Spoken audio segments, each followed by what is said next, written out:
Messenger, yung tower na yan, yung nagasik siya una sa may wayside. Ano yung tipo ng wayside na yun? Yun yung halimbawa na yung Kristiyano na churchgoer siya, tapos then yung nakakarinig siya ng word of God, then after that, nawawala yung message sa kanya. Di ba tinuka ng ibon yun sa wayside? So, tipo yan, nawawala din sa atin yung salita ng Diyos.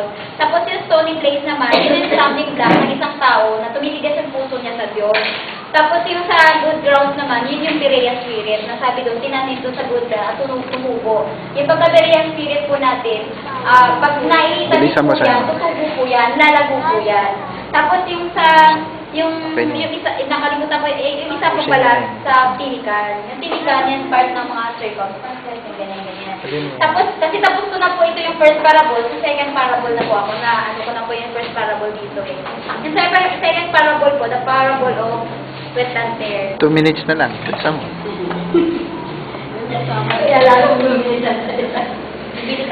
Hindi tears. Tears. Luha yan. Luha ba yan? Ay, hindi pala kita kinurek. Yan. Para yung Facebook na lang mag-correct. Ano po yung tipo niya? Yung tipo na lang po sasabihin ko, hindi ko na po siya isa-isahin. Yung tipo po sa parable of wetland pears, di ba? Ito po, ang ano po niyan, ibig sabihin niya po, ito ay isang Kristiyano na bearing fruit. Berean yan, Berean. Yan. Tapos, true Christian. Ito yung mga tunay na Kristiyano. Yan, true Christian. Tapos pangatlo ay, syempre nandiyan na yung Berean spirit. Wow. Yan. Basahin niyo na lang po, Acts 17:11. Memorize yung verse, no? Memorize ang verse ng Berean spirit. Yan. At saka John 5:28. Wrap up na lang po ito kasi marami pang. John 5:28. Tapos yan. Tapos na naman po yung mga tears. Ito yung mga tears. Ito, yung mga panira, yung mga tears. Ano siya? Babalik rin lang natin to. Not bearing fruit. Yan. Wow. Balik rin na lang natin.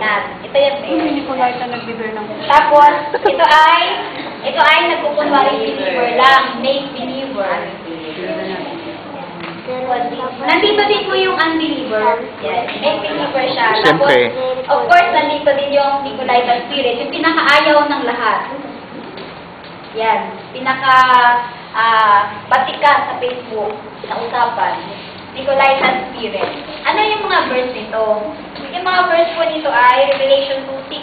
Kita mo po dyan. Sa Nicolaitan? Oo. Yan ang Nicolaitan sa Revelation 2:15. Nakalagay din yun. Tapos ang tanong po dito, ano ka ba? Ito ka ba? O ito ka? Siyempre, ito na lang. Kasi siyempre, yan ay Ano yung fruit ni Mama? Yan.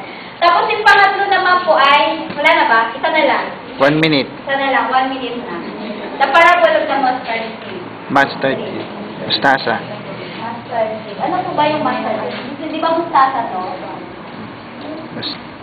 Noon ang pagkaintindi ko dito, bastard seed. Noon yung pagkaintindi ko, ano yung bastard seed na yan? Yung pala mustard seed, yung pala, buto na mustasa. Sabi ko dyan, ano po yung seed na to? Yung seed nito ay symbolizes as a word of God.